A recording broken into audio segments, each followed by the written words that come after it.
Hello and welcome to Sullivan's Farm. I spend a bit of time on the boards.ie website. There's a great discussion forum on there about all things farming, whether that's the price of cattle in the mart or the price of fertiliser or what's happening with department schemes or organic farming or dairying and a guy called Mr. Stonewall started a discussion there last week, kind of as a result of another discussion about part-time farming and what you can do to save time. So I suppose for lads who are trying to do work in the morning before they go to the other farm or the other off-farm job, or do a bit of work in the evenings when they come home, or try and get bits and pieces set up at the weekend so that the week is a bit easier. So I thought I'd show a few bits and pieces that save me a bit of time around here. Some of them are planned and some of them just kind of happen by accident. The first thing, the nearest thing to the house that I'm going to show you is having this kind of a meal bin close to where you're throwing the cubes in.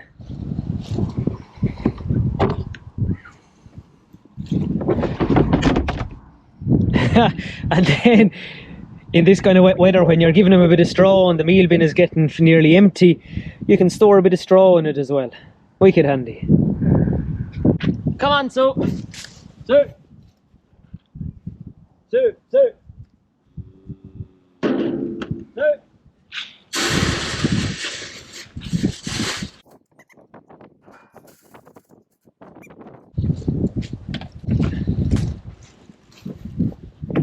The downside to having the meal bin beside him, I suppose, is you just have to use the bale handler on the tractor, as I do, to bring it in and out. But then once it's there, it's there. And if you're, say, busy during the week with the off-farm job or other bits and pieces, young lads in school, there's no rushing from the shed in and out, which is what I was doing before, filling bags inside in the shed and carrying them out to him. So once the bin is in place, it just makes things a bit easier than the rest of the week.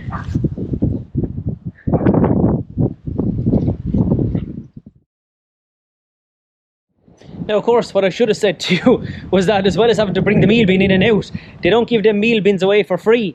I've two of them there. I think the first one cost me €300, maybe 2 years ago now. And then I bought a second one last year, and sure, with inflation, I think I paid €380 for it. So again, like that's a cost. But the upside is that you end up saving a few quid because you can get the ton meal bags delivered then as well. Which is something else, is another cost saving. The fact that, like which way is it? Like the diesel tank behind me, before I got that, I was driving to the garage, bringing those blue drums and filling 4 or 5 of them, which is a little bit more expensive, like the meal, when you buy it in small containers like that. But it also takes time. Like by the time you've the car loaded up, drive down there, get the stuff, bring it back, like that's another half an hour any day of the week. And it's the same with the small bags of cubes. When you're throwing them into the boot of the car, 4 and 5 at a time, you're paying extra for it, and then it's taking you longer to go get the stuff, bring it back, put it into the shed, and then bring it out from there as well. So the meal bin definitely pays for itself, especially when you only get a couple of hours here and there some weeks to get the few jobs done. So rather than throwing small bags of cubes or blue those whatever they are, 20 gallons drums of diesel in the boot, it's easier to just make a phone call and get the stuff delivered. Especially when you have other stuff you're trying to sort out in the boot anyway, and it's rare the boot would be empty. That's another thing that's a time saver, and it wasn't planned like that. When I reseeded this field, the near knock, we put in extra clover in the grass seed mix.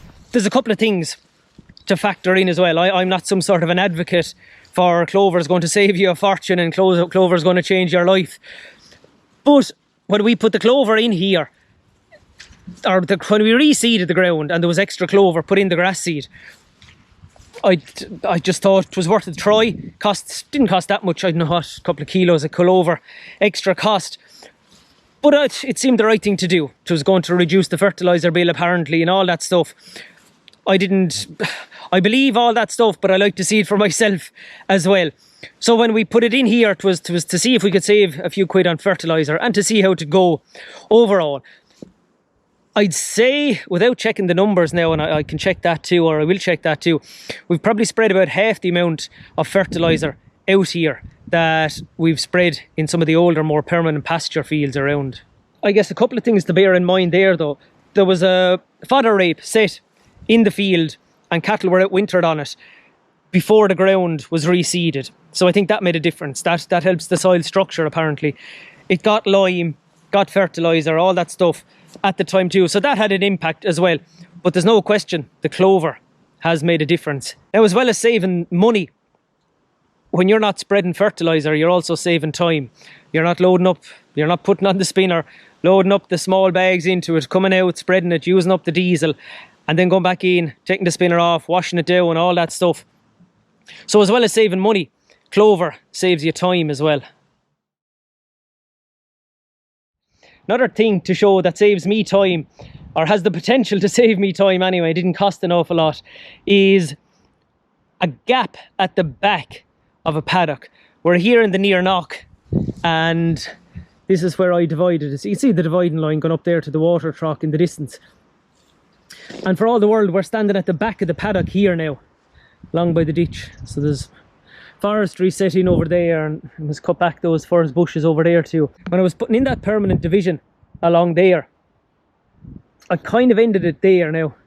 The stake's gonna be crooked. I need to put in a straining type post or something to catch it to push it back again. But I put in a gap here as well. Might be used once a year, but the idea is that if you are shifting cattle and for whatever reason cattle do their own thing and they're inclined to go back to a particular corner, or they don't want to walk where you want them to walk, having that gap there means you just open that and out they go, and you end up saving time that way, especially if you're on your own and the pressure's on and all that kind of usual stuff.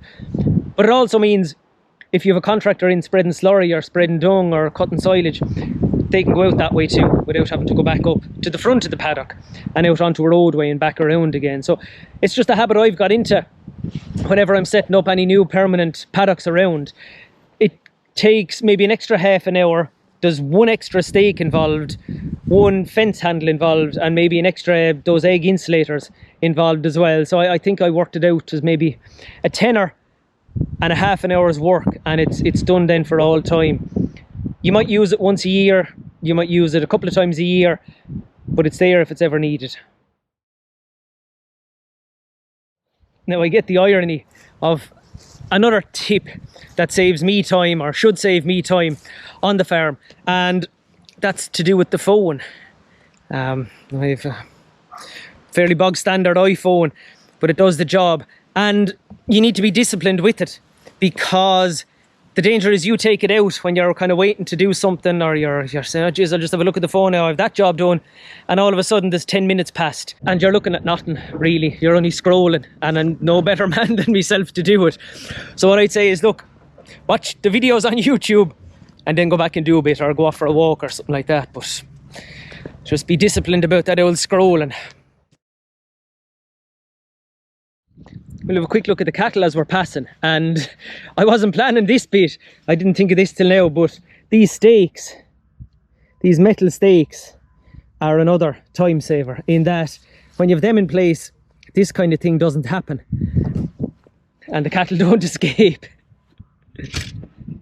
Apparently they can break easy. That's the insulation point there, the white piece, and that's where they break. But that means then the bar itself, the stake itself, is all live, so the cattle can't push against it, or well, they can push against it once, and when they get a shock then they don't bother the second time. They don't give those metal stakes away for free either, but when I priced them in the local merchant, I think say 10 of the regular pigtails were 31, 32 euro, and 10 of those live pigtails were 35, so there's little or nothing between them price wise. They just apparently might break a little bit easier at that insulation point, but they're working so far so good for me anyway.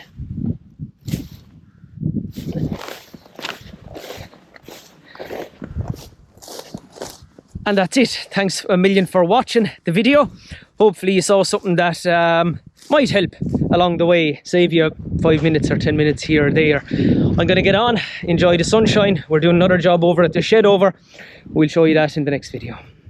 Good luck.